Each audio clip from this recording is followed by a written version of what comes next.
5 సంవత్సరాలు పూర్తయిపోయినాయి. జగన్మోహన్ రెడ్డి గారు ఒక్క ఛాన్స్ అంటూ అధికారానికి వచ్చి దాదాపు 5 సంవత్సరాలు పూర్తయిపోయినాయి. చివరికి వచ్చేశారు. మళ్ళా వచ్చే అవకాశం కూడా దరిదాపుల్లో కనపట్టలేదు. ఈ 5 సంవత్సరాల్లో సరే మామూలు పరిపాలన సంగతి మనకు తెలుసు, ఎంత అస్తవ్యస్తంగా లోపభూయిష్టంగా ఉందో. ఆర్థిక పరిపాలన సంగతి ఏంటి? At the end of the day money is more important. మనం కాదన్నా అవును అనుకున్నా. సో ఆర్థిక పరిపాలనలో జగన్మోహన్ రెడ్డి 5 సంవత్సరాలు ఏం చేశాడు? ప్రస్తుతం మనం ఏ పరిస్థితిలో ఉన్నాం? ఇవాళ ఆంధ్రప్రదేశ్ రాష్ట్రం యొక్క ఆర్థిక స్థితి ఏంటి? ఒక్కసారి 5 సంవత్సరాలు పూర్తయిపోతున్న సమయంలో ఒక్కసారి అవలోకనం చేసుకుంటే చాలా చేదుగా కనిపిస్తుంది, చాలా చేదుగా ఉంటుంది. ఎందుకంటే ఆంధ్రప్రదేశ్ ప్రభుత్వం ఈరోజు రోజుకి 257 కోట్ల రూపాయలు అప్పు చేస్తోంది. అవును, నిజమే. 257 కోట్ల రూపాయల సరాసరిన అప్పు చేయకపోతే ప్రతిరోజు ఎవ్రీ డే, వారానికి 7 రోజులు, నెలకు 30 రోజులు, సంవత్సరానికి 360 రోజులు, డిసెంబర్ దాకా ఉన్న క్యాగ్ లెక్కలు, కంప్ట్రోలర్ ఆడిటర్ జనరల్ లెక్కలు కనుక మనం ప్రామాణికంగా తీసుకుంటే ప్రతిరోజు ఆంధ్రప్రదేశ్ ప్రభుత్వం 257 కోట్ల రూపాయలు సరాసరిన అప్పు చేస్తోంది. ఎఫ్ఆర్బిఎంను మేము దాటం లేదు అంటూ ప్రెస్ కాన్ఫరెన్స్ పెట్టి అబద్ధాలు చెప్పేస్తుంటారు. ఏ రకమైన జంకు గొంకు లేకుండా నిజాయితీగా కనిపిస్తూ అబద్ధాలు చెప్పేస్తారు. ఎఫ్ఆర్బిఎం మేము దాటటం లేదు అని. ఆ ఎఫ్ఆర్బిఎం ఎప్పుడో గాలికి ఎగిరిపోయింది, అసలు పత్తా లేదు. సో అట్లాంటివి తీసుకుంటే వేస్ అండ్ మీన్స్, ఆర్బీఐ దగ్గర తీసుకున్న వేస్ అండ్ మీన్స్ని ఎప్పుడో మనం దాటేస్తున్నాం. స్పెషల్ డ్రాయింగ్ రేట్స్ కూడా డ్రా చేసి వస్తున్నాం. ఆర్బీఐ నుంచి ఏమేమి రావాలో అడుగు పొడుగు అంటారే, అట్లాంటివి కూడా లాగేస్తున్నాం. అప్పులు కుప్పలో పడిపోయినాం, బకాయిలు పేరుకుపోయినాయి. కాంట్రాక్టర్లకు లక్షల కొద్దీ కోట్లు, వేల కొద్దీ కోట్లు బకాయిలు ఉన్నాయి. టీచర్లకు, ఉద్యోగులకు పదుల సంఖ్యలో డిఏలు బకాయిలు ఉండిపోయినాయి. ఎవ్వరికీ పైసా రావట్లేదు. చివరికి ఈయన బటన్లు నొక్కుతున్నాడే కానీ, నొక్కిన బటన్ నొక్కినట్టే ఉంటుంది కానీ వాళ్ళ అకౌంట్లో మాత్రం డబ్బు బటన్ లేదు. సిగ్గు లేకుండా ఢిల్లీలో పోయి కూర్చొని ఆర్థిక శాఖ అధికారులు చక్కర్లు కొడుతున్నారు ఫైనాన్స్ డిపార్ట్మెంట్ చుట్టూరు. సార్ 1000 కోట్లు ఇవ్వండి సార్, ప్లీజ్ సార్ 2000 కోట్లు ఇవ్వండి సార్. బాబు మీ ఆల్రెడీ ఎఫ్ఆర్బిఎం కాదు కదా, 2 సార్లు దాటేశారా అంటే ఒక్కసారి ఇవ్వండి సార్. ఈ పరిస్థితి ఎందుకు తెచ్చారు? ఆంధ్రప్రదేశ్ ప్రజలకు మీ ఆర్థిక పరిపాలన గురించి చెప్పాలి ఖచ్చితంగా. ఎందుకంటే ఎన్నికలు వస్తున్నాయి. మీ ఒక్క ఛాన్స్ అని ఎట్లయితే మోసపోయారో ఇంకోసారి మోసపోకుండా ఆంధ్రప్రదేశ్ ప్రజలు ఖచ్చితంగా మీ యొక్క లోపభూయిష్టమైన ఆర్థిక పరిపాలన గురించి కొన్ని నిజాలు ఇవాళ మాట్లాడుకుందాం. ఇందాక నేను చెప్పినట్టు ఈ సంవత్సరంలో ఏప్రిల్ నుంచి డిసెంబర్ దాకా చూస్తే 257 కోట్ల రూపాయలు సరాసరిన రోజు అప్పు చేస్తున్నారు. అంతేకాదు రోజు 85 కోట్ల రూపాయలు వడ్డీ కడుతున్నారు. 257 crores అప్పు చేస్తుంటే ఆ అప్పు చేసిన దాంట్లో మళ్ళీ పాత అప్పులకి వడ్డీ కడుతున్నాం. ఎక్కడికి వెళ్తున్నాం మనం? 85 కోట్ల రూపాయలు వడ్డీ కడుతున్నాం, 257 కోట్ల రూపాయలు మనం అప్పు చేస్తున్నాం.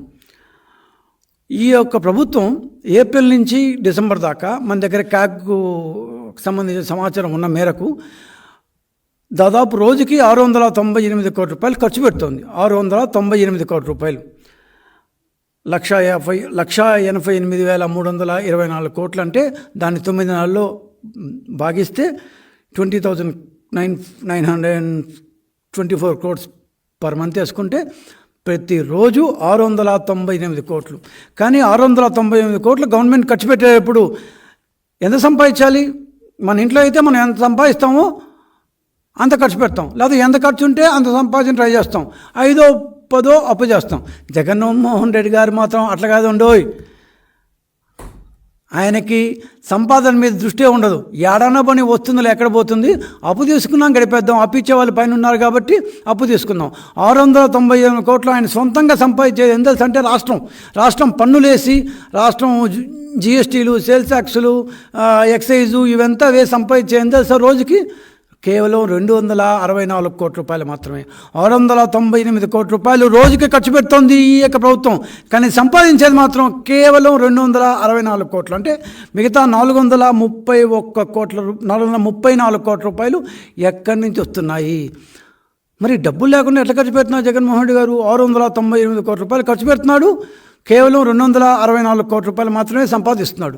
మరి రిమైనింగ్ 434 కోట్స్ ఎక్కడి నుంచి వస్తున్నాడు అంటే 434 కోట్ల రూపాయల్లో రోజుకి 257 కోట్ల రూపాయలు అప్పు చేస్తున్నారు. ప్రతి మంగళవారం చేయొచ్చు కానీ వారంకి ఒకసారి చేస్తారు. పాపం వీక్లీ పేమెంట్ ఇస్తారన్నమాట ఆర్బీఐ వాళ్ళు ఇతనికి. సెంట్రల్ గవర్నమెంట్ వీక్లీ ఇంత పేమెంట్ ఇస్తుంది, వారంతో గడుపుకుంటారు, వచ్చే వారం మళ్ళీ మంగళవారం అప్పులకు పోతారు.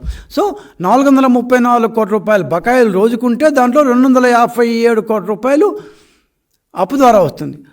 ఒక 73 కోట్లు కేంద్రం పన్నుల నుంచి నీ వాటా ఇంత వచ్చింది రాష్ట్రానికి అంటూ ఇస్తుంది. కేంద్ర గ్రాంట్లో ఒక 89 కోట్లు, ఇతరత్ర చిన్న చిన్న రుణాలు ఒక దాదాపు 50 కోట్ల దాకా వస్తుంది. అంటే 698 కోట్ల రూపాయల ఖర్చులో 257 కోట్ల రూపాయలు అప్పు చేస్తారు.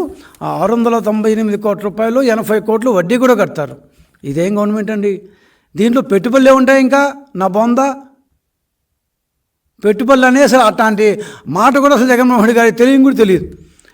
ఇది కేవలం నేను చెప్పేది ఆర్బీఐ నుంచి తీసుకున్న అప్పు మాత్రమే సుమా, వేరే వేరే అప్పులు కాదు. కార్పొరేషన్ ద్వారా 192,000 కోట్ల రూపాయలు గత సంవత్సరానికి ఉన్నాయి. దాని మీద ఎంత వడ్డీ కడతామో తెలియదు. ఈ వడ్డీ 85 కోట్ల రూపాయల వడ్డీ నేను చెప్పేది కేవలం ఆర్బీఐ ద్వారా తీసుకున్న అప్పులకు మాత్రమే. 192,000 కోట్ల రూపాయలు ఇది మనం చెప్పింది కాదు. ఒక ఎక్స్పర్ట్ ఉన్నారు, పెద్ద ఎక్స్పర్ట్, ఎవరు? కృష్ణ గారు అని చెప్పి. సో ఆ కృష్ణ గారు, దువ్వూరి కృష్ణ గారు, ఆయన చెప్పారు 192,000 కోట్ల రూపాయలు కార్పొరేషన్ అప్పులు ఉన్నాయని ఒక నెల క్రితం. దానికి ఎంత వడ్డీ కడతారో మాత్రం చెప్పలేదు. ఆ వడ్డీ కూడా వేసుకుంటే రోజుకి ఎంత అవుతుందో, ఆ అప్పులు కూడా వేసుకుంటే 257 కోట్లు కాదు, రోజుకి 350 కోట్లు దాటిపోతుంది. అందుకే చాలా సీక్రెట్గా, చాలా కాన్ఫిడెన్షియల్గా, ఎవరికి తెలియకుండా కార్పొరేషన్ ఖర్చులు ఎంత, కార్పొరేషన్ అప్పులు ఎంత అని తెలియకుండా పెట్టుకున్నారు జగన్మోహన్ రెడ్డి గారు. అప్పులు తీసుకోవడం తప్పేం కాదు, ప్రతి ఒక్కరూ అప్పులు తీసుకుంటారు. సెంట్రల్ గవర్నమెంట్ అప్పులు తీసుకోవట్లేదా అంటూ ప్రెస్ కాన్ఫరెన్స్ పెట్టి చెప్తుంటారు బొగ్గన్ గారు, ఆయన పక్కన కూర్చున్న ఆర్థిక శాఖ కార్యదర్శి రావత్ గారు, సోకాల్డ్ ఎక్స్పర్ట్, ఐఏఎస్. ఆయనకి తెలియదు అనుకున్నాను, ఆయనకి బ్రహ్మాండం తెలుసు, కానీ గమ్ముంటారు పాపం. ఎందుకంటే ఈ గవర్నమెంట్ కదా, everyone is indispensable, everyone is dispensable, ఎవరినన్నా వాళ్ళు తీసుకొస్తుంది, ఎందుకు లేని గమ్ముంటాడు ఆయన. రాజ్యాంగం ప్రకారం రాష్ట్రాలు ఎంత అప్పు తీసుకోవాలో కేంద్రం నిర్ణయిస్తుంది. కేంద్రం ఎంత అప్పు తీసుకోవాలో, ఎంత అప్పు తీసుకోవచ్చో తీసుకోకూడదో రాష్ట్రాలు నిర్ణయించడానికి లేదు. అది రాజ్యాంగం ప్రకారం ఉంది. సో కేంద్రం అప్పు తీసుకుంది కదా, నువ్వు తీసుకుంటే ఎట్లా? నువ్వు తీసుకున్న అప్పు నువ్వు కట్టాలి. కేంద్రం తీసుకున్న అప్పు రాష్ట్రాల దగ్గర డబ్బులు వస్తుంది కాబట్టి కేంద్రం హ్యాపీగా కట్టుకుంటుంది. కానీ ఆంధ్ర రాష్ట్రం తీసుకున్నప్పుడు ఆంధ్ర రాష్ట్రం పెట్టుకోవాలి. ఇట్లాంటి బుద్ధి లేని పనికిమాలిన వాదనలు కూడా ఒక మంత్రి పొజిషన్లో ఉన్న మీరు చేయడం చాలా శోచనీయం సార్. ఇంకెప్పుడు ఇట్లాంటి ఏమంటారు వేస్ట్ మాట మాట్లాడకండి సార్. బుగ్గన గారికి మాత్రం అప్పు తీసుకుంటున్నారు అంటే తక్కువ చేస్తుంది.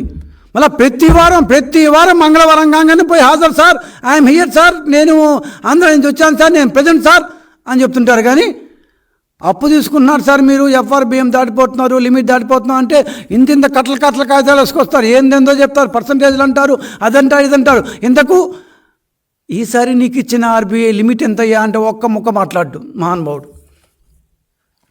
2023-24 this is a challenge from Telugu Desam party, a challenge to Buggana garu, the finance minister, and even mister Rawat గారికి ఒక చిన్న ఛాలెంజ్ అండి.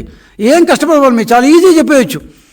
2023-24 సంవత్సరంలో డిసెంబర్ 9 నెలకు మీకు కేంద్ర ఆర్థిక శాఖ ఇచ్చిన లిమిట్ ఎంత అప్పులు చేసుకోవచ్చో లిమిట్ ఇచ్చింది. కనీసం ఒక్కసారైనా దాన్ని చెప్తారా మాకు? ఎట్లా దిగిపోతున్నారు?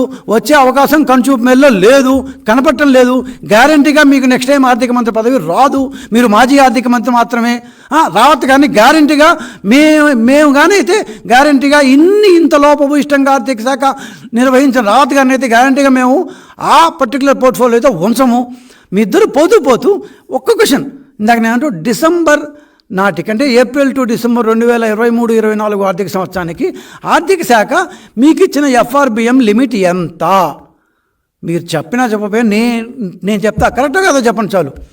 30,275 కోట్ల రూపాయలు మాత్రమే. 30,275 crores have been given as the limit for you for the 9 months starting from April 2024 to 23 to December 2023 9 నెలల కాలం మీకు ఇచ్చింది 30,275 కోట్లు మాత్రమే.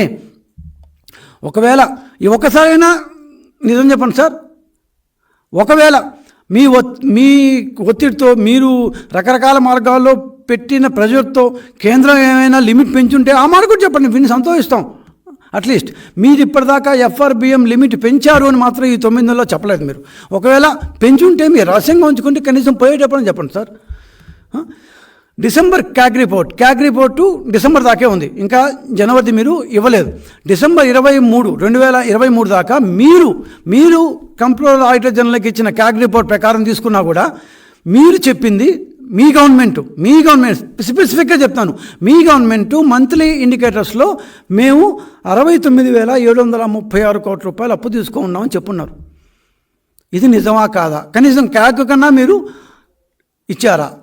క్యాగ్కి ఇచ్చిన మాట నిజమే అయితే ఆంధ్రప్రదేశ్ గవర్నమెంట్ క్యాగ్కి నిజమైన అంకెలే ఇచ్చుంటే 69,736 కోట్ల రూపాయలు 69,736 crores మేము అప్పు చేసాం ఈ సంవత్సరం. Borrowings have been made to this extent అని మంత్లీ ఇండికేటర్స్లో క్యాగ్కి చెప్పున్నారు. మరి అంత అప్పు తీసుకోవడం, నేను ఇందాక చెప్పినట్టు 30,275 కోట్లే కదా మీ యొక్క ఎఫ్ఆర్బిఐ లిమిటు. మరి మీరు 69,000 కోట్ల రూపాయలు ఏ బేసిస్ మీద తీసుకున్నారు అంటే మోర్ దాన్ 100% ఆల్మోస్ట్. సో ఇంత అప్పుని, దాదాపు 2 పైన అప్పుని మీరు ఏ విధంగా తీసుకున్నారు? దేశంలో రైతులు పంపు సెట్లకి కెపాసిటీలు పెడితే మీకు కొంత అప్పు తీసుకొని ఎక్స్ట్రా మీ యొక్క దీని ప్రకారం మేము వెసులుబాటు కల్పిస్తామని కేంద్ర ప్రభుత్వం ఒక ఆఫర్ ఇస్తే దేశంలోని ఏ రాష్ట్రం మేము రైతులకు పంపు సెట్లు పెడతామని ఒప్పుకోలేదు. ఒకే ఒక రాష్ట్రం ఒప్పుకుందండి. రైతుల మీద ఏమాత్రం ప్రేమ లేని రాష్ట్రం ఒకటే ఒకటి ఉంది, మన రాష్ట్రం, ఆంధ్రప్రదేశ్ రాష్ట్రం మాత్రమే. రైతులకి పంపు సెట్లకి మీటర్లు పెడతాము, రైతుల పంపు సెట్లకి మీటర్లు పెడతాము, మీరేదో కొద్దిగా ఎక్స్ట్రా అప్పులు ఇస్తా అన్నారు, అప్పు తీసుకోమని సౌలభ్యం ఇస్తా అన్నారు కదా, అది ఇచ్చేయండి అన్నారు. సరే అని వాళ్ళకు 4,000, 4,500 కోట్లు ఎంతో ఇచ్చారు. ఎంత ఇచ్చారో చెప్పండి అంటే మీరు ఏది చెప్పరు. మేము ఎక్కడో చోట మా ఇన్ఫర్మేషన్ మేము సేకరించుకోవాలి, కానీ మీరు మాత్రం ట్రాన్స్పరెన్సీ 0 పొరపాటును కూడా ఒక్క మొక్కకు రాదు. వచ్చేవంతా అబద్ధాలు టు ది పవర్ ఆఫ్ అబద్ధాలు. మీరేమి ఆర్థిక మంత్రిలో మీరు ఎంబీఏ చేశారో, ఎంబీఏ చేసి మీరు ఎకనామిక్స్ చేస్తే ఇట్లే ఉంటుంది. మీరు డిసెంబర్ దాకా చేసినప్పు 69,000 కోట్లు అంటే ఆర్బీఐ మీకు ఇచ్చిన లిమిట్ కంటే 100% కంటే ఎక్కువ అప్పు చేస్తున్నారు. 30,275 crores ప్లస్ ఒకవేళ ఇంకొక 4,000 కోట్లు రైతుల కెపాసిటీలు పెడతారని చెప్తే ఇచ్చిన 34,000 కోట్లు వేసుకున్నా కూడా 2 పైగా మీరు అప్పు చేస్తున్నారు. వాస్తవమా కాదా? మీరే క్యాక్ ఇచ్చారు కదా, ఇదే ఫిగర్ మీరు క్యాక్ ఇచ్చినారు కదా, మరి అప్పుడు వాస్తవమా కాదా? 2 అప్పు చేశారు కదా, మరి ఎఫ్ఆర్బిఎం లిమిట్ దాంట్లో ఎట్లా చెప్తారు మీరు? ఇంత పచ్చి అబద్ధాలు ఇంత ఓపెన్గా చెప్తారు అసలు మీరు? మార్చి 2024 నాటికి RBI reserve bank of India ఇచ్చిన గణాంకాల ప్రకారం వాళ్ళ సైట్లోకి పోతే ఆ రిపోర్ట్ మీకే దొరుకుతుంది. మీరు చేస్తున్న అప్పులను బేస్గా చేసుకొని మన అప్పులు కేవలం ఆర్బీఐ ద్వారా తీసుకున్న అప్పులు మాత్రమే 4,84,000 కోట్ల రూపాయలకు చేరుతాయని ఆర్బీఐ అంచనా వేసింది. 4,84,000 కోట్ల రూపాయలు. ఇవి కార్పొరేషన్ అప్పులు కాకుండా, మీరు ఇవ్వాల్సిన బకాయిలు కాకుండా, డిస్కమ్ములు బకాయిలు కాకుండా, ఇవేమీ లేకుండా కేవలం ఆర్బీఐ అప్పులు వేసుకునే 4,84,000 ఇవన్నీ కలిపితే మినిమం 11 లక్షల కోట్ల రూపాయలకు వస్తుంది. పోనీ సంపాదన బాగుందా? పోనీ ఇంకా నేను చెప్పాల్సిన ఉద్యోగులకు ఇవ్వాల్సిన దాని డిఏలు, డిస్కమ్ములు బకాయిలు ఇవన్నీ కలిపితే 11 లక్షల కోట్ల రూపాయలు. ఆర్బీఐ నివేదిక ప్రకారం మీరు ఎట్లా ఒప్పుకోరు కాబట్టి ఆర్బీఐ సైట్లోకి వెళ్ళి చూసాం మేము. 2019 నాటికి మనకు ఉన్నప్పుడు 2,64,450 కోట్లు, 2.64 lakh crores. 2023 నాటికి 4,20,000. 2024 నాటికి 4,82,000 కోట్లు. అంటే ఈ 5 ఏళ్లలో మీరు చేసిన అప్పులే 2,50,000 కోట్లు. అంటే సంవత్సరానికి 50,000 కోట్లు. అంటే ఎవ్రీ మంత్ మినిమం 5,000 కోట్ల రూపాయలు అప్పులు చేస్తారు, మినిమం 5 సంవత్సరాల నుంచి. అదే ఈ సంవత్సరంలో అయితే దాదాపు 7,000 కోట్లకి వెళ్ళిపోయింది. అంటే రోజుకి 257 కోట్ల రూపాయలు అప్పులు చేస్తోంది ఈ ప్రభుత్వం. ఏం చేస్తున్నారో దేవుడి కనుక. అంతంత డబ్బులు ఏం చేస్తున్నారు? కనీసం ఒక ప్రాజెక్ట్ లేదు, ఒక డ్యాము లేదు, రోడ్లు లేవు, ఏమంటారు కంపెనీలా లేదు, ఏమీ లేదు. అంత డబ్బులు ఏం చేస్తున్నారు దేవుడి కనుక. దీనికి ఇంకోటి చెప్తారు, జిఎస్డిపి ప్రకారం మేము అప్పులు చేస్తున్నాము ఒక పనికి మాలిన వాదన తెస్తారు. ఎందుకు ఇంత నిష్కర్షగా, ఇంత చీప్గా పనికి మాలిన వాదన అని చెప్తున్నా అంటే, ఖచ్చితంగా పనికి మాలిన జిఎస్డిపి ప్రకారం మీరు అప్పు చేస్తున్నారు అని చెప్పడం ఎంత అర్థరహితం అంటే, ప్రతిరోజు 257 కోట్ల రూపాయలు అప్పు చేస్తుంటే నెలకి ఎంత అవుతుంది? 7,000 చేంజ్ అవుతుంది. అదే సంవత్సరానికి 9 నెలలకి ఎంత అయింది?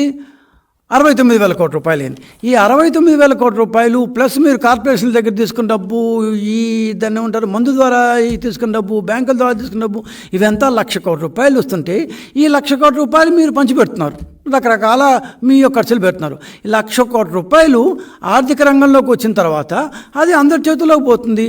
క్రయ విక్రయాలు జరుగుతుంటాయి.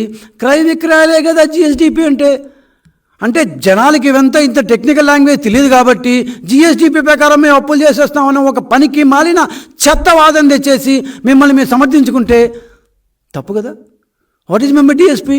The total transactions of all the transaction that has been happen over a particular time period in a particular place or in a particular state or in a particular country.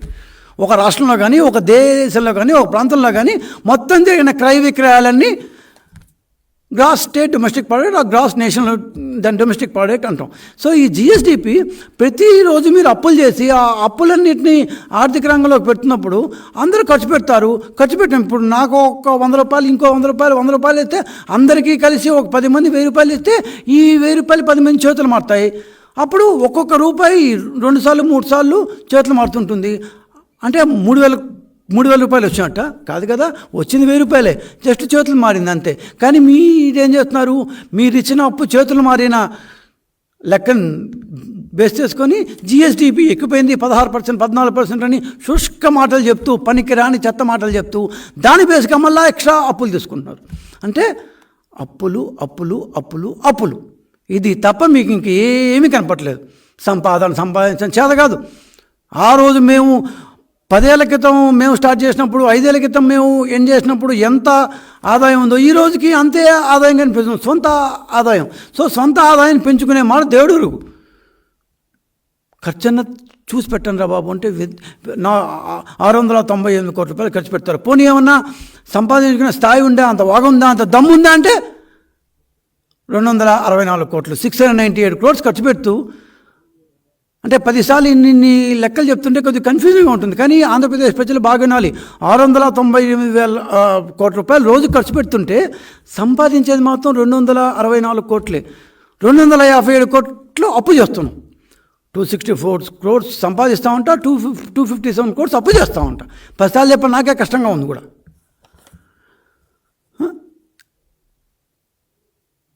అప్పు చేసేది, ఖర్చు పెట్టేది, ఆర్థిక వ్యవస్థలో జరిగే క్రయ విక్రయాలు చూపించి జిఎస్డిపి పెరిగిపోయిందని చెప్పి మళ్ళీ అదనంగా అప్పు తెచ్చుకునేది. ఇదేం ఆర్థిక పాలసీ అండి? మీ ఎంబీఏలు ఇది అనిపించారా?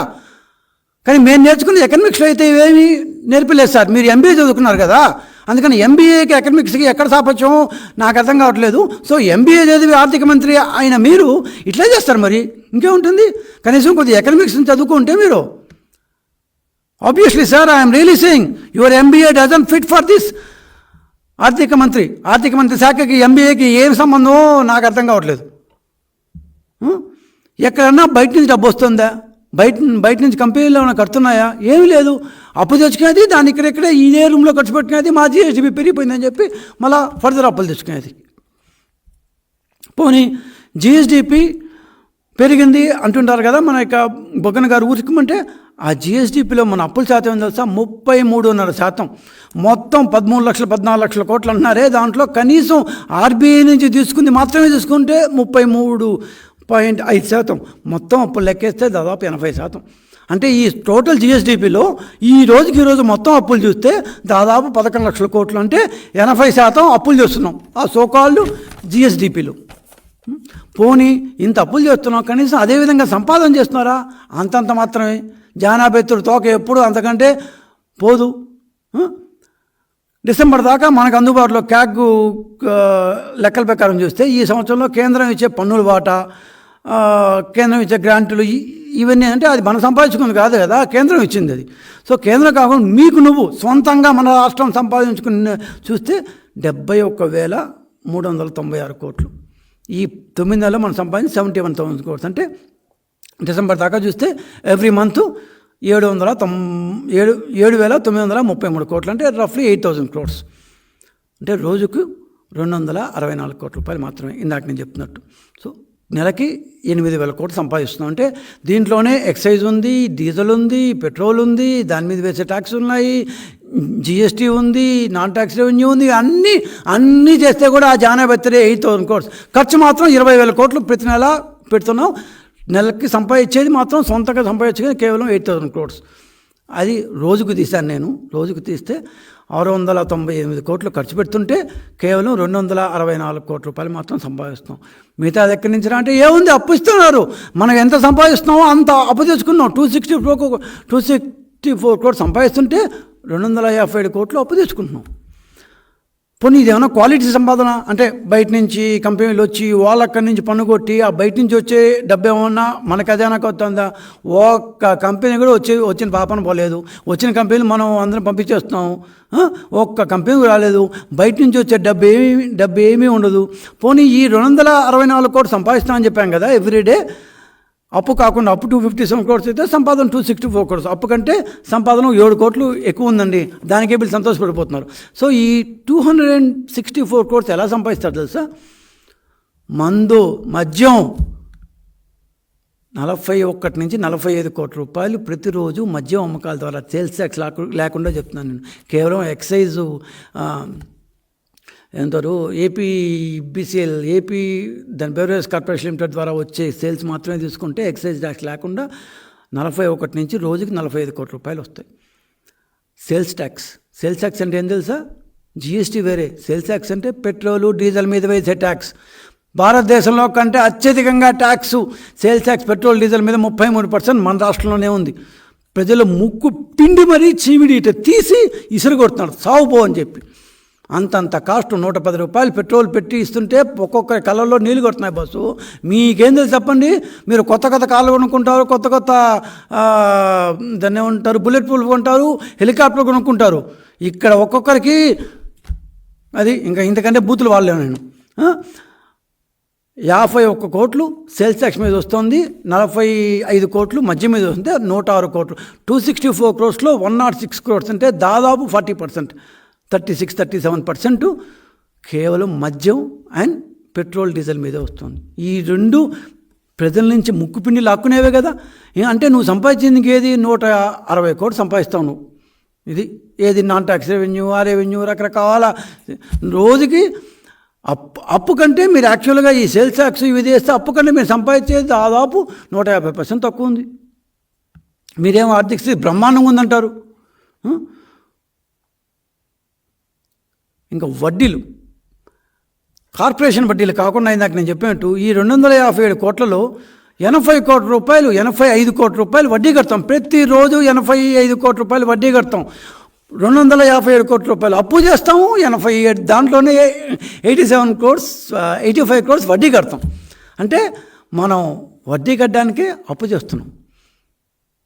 257 క్రోర్స్ అప్పు చేస్తూ ఆ 257లో 80 క్రోర్స్ మళ్ళీ 85 క్రోర్స్ మళ్ళీ మనం వడ్డీ కడతాం. మనం ఇంకా బాగుపడేది ఏంటి? రాష్ట్రం బాగుపడలేదు, రాష్ట్రం ఇప్పటి సమయంలో లేదు, రాష్ట్రం ఇది కాలేదంటే ఎక్కడి నుంచి వస్తుంది? ఇట్లా మనం అప్పులు వడ్డీలు తీసుకుంటుంటే వచ్చే ఆదాయంలో మనకంటే తక్కువ వడ్డీలు కట్టే రాష్ట్రాలు 21 ఉంటే మనం 22వ స్థానంలో ఉన్నాం. అంటే వచ్చే ఆదాయానికంటే వడ్డీ తక్కువ, మనం వచ్చే ఆదాయం కంటే వడ్డీ ఇంత కడుతున్నాం కదా, తక్కువ ఉండే రాష్ట్రాల్లో మనం 22వ స్థానంలో ఉన్నాం. మనకంటే మనకంటే ఎక్కువ వడ్డీ కట్టే రాష్ట్రాలు జిఎస్డిపితో పోలిస్తే పంజాబ్, వెస్ట్ బెంగాల్ ఇట్లాంటివి మనకంటే వీరముష్టి జాతులు అన్నమాట. సో ఈ వడ్డీలకి కార్పొరేషన్ వడ్డీలు కూడా కలిపామనుకోండి, ఎక్కడ పోతుందో. ఇప్పుడు నేను చెప్పింది కేవలం ఆర్బీఐ ద్వారా తీసుకున్న దీనికి మాత్రం. ఈ కార్పొరేషన్ వడ్డీలు వేస్తే అది 85 కాదు కదా, 125 130 కోట్లు ఈజీగా వెళ్ళిపోతుంది. అందుకే జగన్మోహన్ రెడ్డి గారు ఈ కార్పొరేషన్ అప్పుల్ని, కార్పొరేషన్ వడ్డీలని చాలా జాగ్రత్తగా జోబులు పెట్టుకుంటారు, ఎవరికి కనిపించకుండా. సరే పోనీ ఇంత అప్పులు చేసావు కదా, ఏం చేసావు అప్పులు? ఇందాకన్నా కదా ఏం చేస్తావు దేవుడి కరికని పెట్టుబడులు పెట్టావా? పెట్టుబడిలో దేశంలో 15వ స్థానంలో ఉన్నాం మనం. 2022-23లో 16,000 కోట్లు మాత్రమే పెట్టుబడులు పెట్టినాం. 23వ స్థానంలో ఉన్నాం. 29 స్టేట్స్ ఉంటే, యూనియన్ టెరిటరీస్ ఉంటే వాళ్ళందరికంటే తక్కువ ఉన్నాం. మనకంటే తక్కువ ఉండేది ఎవరు తెలుసా? మనకంటే తక్కువ పెట్టుబడులు పెట్టేది ఈశాన్య రాష్ట్రాలు. అది మణిపూర్, మేఘాలయ, నాగాల్యాండ్ ఉన్నాయి కదా, ఆ 7 రాష్ట్రాలు, గోవా, జమ్మూ కాశ్మీర్, హిమాచల్ ప్రదేశ్, జార్ఖండ్. సిగ్గులే మనకు. మనం ఎవరితో పోల్చుకోవాలి?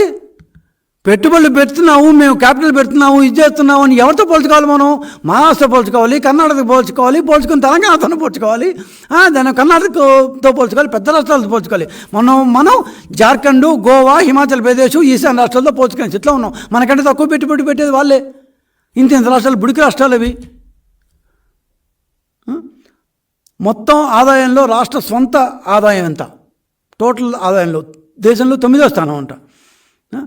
ఒక్క దీంట్లో మాత్రం మనం ఫస్ట్ ఉన్నామండి. ఇంతసేపు అన్నీ చెప్పిన తర్వాత పాపం మనం బొగ్గన గారికి కొంత ఇవ్వకపోతే బాగుండదు. బ్యాంక్ గ్యారంటీల్లో, రాష్ట్రం ఇచ్చిన బ్యాంక్ గ్యారంటీల్లో దేశంలో ఫస్ట్ ర్యాంక్ అంటే మనదే. ఆంధ్రప్రదేశ్ ఇది first state in bank guarantees. డౌటే లేదు ఆ విషయంలో.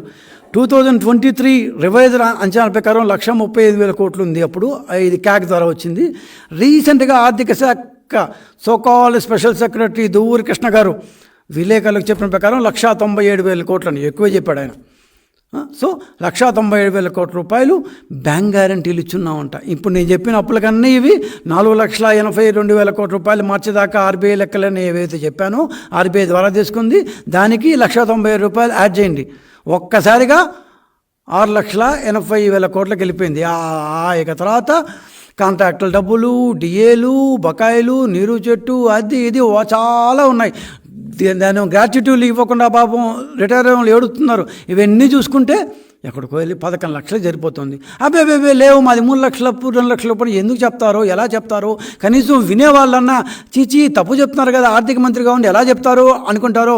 బొగ్గన్ గారు, you have completed 5 years at least చివరిలో ఉన్న 4 నిజాలు చెప్పేసి పోండి సార్. మీరు చాలా అందంగా ఉంటారు, చాలా బాగా మాట్లాడతారు. మేము అధికారంలో ఉన్నప్పుడు ఎందుకు అప్పులు చేయాలి, అప్పులు చేస్తే కట్టేది మనమే కదా అని చిలక పలుకులు పలిగారు. ఆ చిలక పలుకులు ఏమైనాయో, ఈ 5 సంవత్సరాలు ఎందుకు మూగపోయిందో, మీ మనసును ఎందుకు చంపేసుకున్నారో, ముఖ్యమంత్రి కోసం మీ మనసును అంతగా ఇష్టం లేని పనులు చేయాలండి. వచ్చేది బయటికి అంత ఇష్టం లేని పనులు ఎందుకండి? చాలామంది మీ వాళ్ళు మా పార్టీలో క్యూ కడుతున్నారు. మా పార్టీలో వద్దు కానీ కనీసం బయటకన్నా వచ్చి ఇవాళ దాకా జరిగింది ఇది అని సత్యశోధన చేసుకోండి. కనీసం మీ మనసుకు మీకు తృప్తిగా ఉంటుంది. నేను కనీసం అయిపోయిన తర్వాత బొగ్గన నిజం చెప్పాడు అని ప్రజలు అనుకుంటారు. మీరు కూడా నేను చివరికన్నా సరే నేను పరివర్తన చెందాను, నేను నిజం చెప్తున్నాను కనీసం చెప్పండి. You will really become a great man. మీ 5 సంవత్సరాలు ఇది చూస్తుంటే మీరు చెప్పే రకంగా అయితే కనపట్లేదు సార్. ఇంకా మొత్తం ఆదాయంలో దాన్ని పన్నేతర ఆదాయం, నాన్ ట్యాక్స్ రెవెన్యూలో 15వ స్థానం. ఇట్లా చెప్పుకుంటూ పోతే ఒక్క చోటన్నా ఈ ఒక్క బ్యాంక్ గ్యారంటీల్లో తప్ప, బ్యాంక్ గ్యారంటీలు అయితే అడిగిన వాళ్ళకే అడగనక ఇచ్చేసింది అనమాట. ఎన్ని అప్పులు కావాలో, ఏ బ్యాంకులో కావాలో అన్ని బ్యాంకుల్లో చివరికి సెంట్రల్ గవర్నమెంట్ ఆంధ్రప్రదేశ్కి అప్పు ఇవ్వద్దు పబ్లిక్ సెక్టర్ బ్యాంక్స్ చెప్పేంత వరకు బ్యాంక్ గ్యారంటీలకు అప్పిచ్చేశారు. వైజాగ్లో అయితే ఉన్న పాలిటెక్నిక్ కాలేజీల దగ్గర నుంచి రకరకాల బిల్డింగ్ కనపడితే ఆ బిల్డింగ్ దాన్ని తీసిపోయి బ్యాంక్ గ్యారంటీ కింద పెట్టేశారనమాట. ఫైనల్గా సెంట్రల్ గవర్నమెంట్ జోక్యం చేసుకొని ఇంకా బ్యాంకులకు అప్పు ఇవ్వద్దు అని బ్యాంక్ ఆఫ్ బరోడాకి, ఎస్బీఐకి చెప్పేంత స్థాయికి మీరు తెచ్చుకున్నారు. ఇది ఇంకా నేను చెప్తూ పోవచ్చు, కానీ ఇంతకంటే నాకు కూడా ఒక గవర్నమెంట్ని తిట్టాలంటే ఇంతకంటే నాకు, ఎందుకంటే ఈ డబ్బులంతా ఎవరి డబ్బులు? ప్రజల డబ్బులు. ఇష్టం వచ్చిన రీతిలో మీరు ఖర్చు పెట్టారు, అడ్డు అదుపు లేకుండా అప్పులు చేశారు. ఎందుకు చేయాలో, ఎప్పుడు చేయాలో, ఎలా చేయాలో, ఏ విధంగా చేయాలో అనేక రీతి పతి లేకుండా ఇష్టం వచ్చినట్టు చేశారు. ఆర్థిక వ్యవస్థను కాకావికలు చేశారు, లోపపు ఇష్టంగా చేశారు, నాశనం చేశారు. రోడ్లు లేవు, ఓ కంపెనీలు లేవు, ప్రాజెక్టులు లేవు. మళ్ళా అప్పులు మాత్రం బ్రహ్మాండంగా ఉన్నాయి. ఈ అప్పులు కట్టేది ఎవరు? మేమే. మీకే మీరు ఒక 5 సంవత్సరాలు సర్కస్ చేశారు. ఆర్థిక శాఖ కార్యదర్శిగా ఉండి కనీసం నన్ను ట్రాన్స్ఫర్ నా చేయని మహాప్రభు అని వెళ్ళిపోవాల్సిన స్టేజ్లో ఉన్నారు ఆయన రావత్ గారు. ఆయనకి అన్నీ తెలుసు, మనం అప్పులు చేస్తామని తెలుసు. దరిద్రపు అప్పులు ఇవన్నీ, ఇడియాటిక్ లోన్స్ ఇవన్నీ చేయకూడదు, అయినా కూడా చేశారు. ఆయన ఏం మాట్లాడలేదు. But again is a so called IAS officer Rawat గారు. ఈ ఒక్క మాట మాత్రం ఖచ్చితంగా చెప్తున్నాను సార్, ఎఫ్ఆర్బిఎంని రిపీటెడ్గా పదే క్రాస్ చేసి అప్పులు చేయడం మాత్రం మీ యొక్క కెరీర్లో this is going to be black mark. సైలెంట్గా ఉండి సంబంధం లేనట్టుగా ఒక ఆర్థిక శాఖను నిర్వహిస్తూ ఆ శాఖను ఏమాత్రం పడుచుకోకుండా మీరు చేయడం మాత్రం it's going to be really black mark in your career sir. You are a career officer. ఇంతకుముందు మీరు బాగుండేవాళ్ళు. ఈ 5 సంవత్సరాలు మాత్రం మీరు, ఈ 4 సంవత్సరాల్లో మీరు వచ్చి 4 years అయింది అనుకుంటాను. But you are really not up to the mark sir. ఇంత అయిపోయిన తర్వాత మళ్ళీ రాష్ట్రాన్ని బాగుపరచడం ఎలా? తెలుగుదేశం పార్టీ అధికారంలోకి రావడానికి కేవలం 50 రోజులు ఉంది. 52 రోజుల కంటే ఎక్కువ లేదు. ఆంధ్రప్రదేశ్ ప్రజలకి మేము హామీ ఇస్తున్నాము. జగన్మోహన్ రెడ్డి గారు ఆదాయ సముపార్జనలో, ఆదాయం సంపాదించడంలో, ప్రాధాన్యత రంగాలకు న్యాయం చేయడంలో, అభివృద్ధిని పరుగు పెట్టించడంలో ఎక్కడ ఆయన వేసుకున్న అంచనాలు ఏమున్నాయనే కానీ ప్రజల అంచనాలు మాత్రం ఆయన అందుకోలేకపోయారు. రాష్ట్రం దేశంలో చివరి వరుసలో, ఇందాక నేను చెప్పినట్టు ప్రతిసారి చివరి వరుసలోనే ఉంటుంది రాష్ట్రం. దీంట్లో 15th place, 22nd place. ఏం కర్మ? సిరిలు పొంగిన జీవగడ్డ ఇది. అట్లాంటి రాష్ట్రాన్ని మీరు చివరి వరుసలో నిలిపారు. ప్రతి దాంట్లో చివరి వరుసలోనే ఎప్పుడు అప్పులు. ఇంతకంటే దరిద్ర నారాయణలు చేసి పెట్టారు మమ్మల్ని. రాష్ట్రంలోని 4 కోట్ల మంది ఆనందంగా ఉన్న వాళ్ళని దరిద్ర నారాయణలు అప్పులు పాలు చేసి వెళ్ళిపోతున్నారు. రాబోయే ఎన్నికల్లో వచ్చేది ఖచ్చితంగా తెలుగుదేశం పార్టీ. ఈ విషయంలో ఎలాంటి సందిగ్ధతకు లేదు.